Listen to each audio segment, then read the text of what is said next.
Vaut-il mieux investir dans les small caps ou dans les large caps?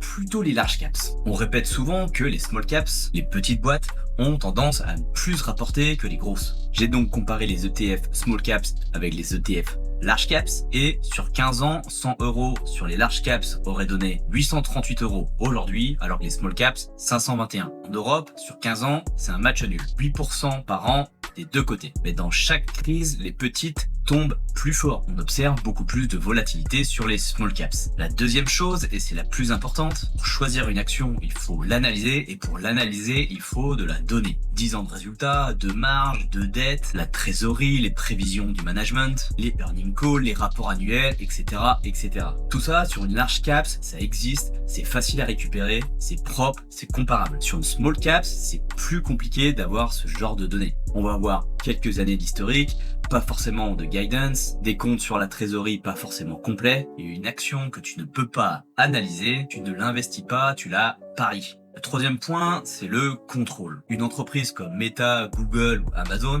c'est des centaines de personnes qui épluchent les comptes en permanence. Auditeurs, régulateurs, fonds, journalistes. Un truc qui cloche, ça se voit tout de suite. Sur le small caps, beaucoup moins de personnes surveillent et un scandale peut arriver beaucoup plus vite. Et où on le découvre, le titre peut chuter de 70%. Ça peut effectivement arriver sur les large caps, mais c'est quand même beaucoup plus rare.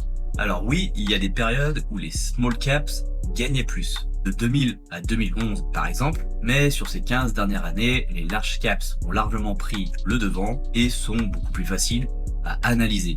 Donc les small caps pour moi, c'est non, mais peut-être dans le futur, pourquoi pas. Donc la vraie question maintenant, parmi les large caps, lesquels performent le plus? Avec les chiffres, on peut le savoir. Si tu veux le savoir, abonne-toi.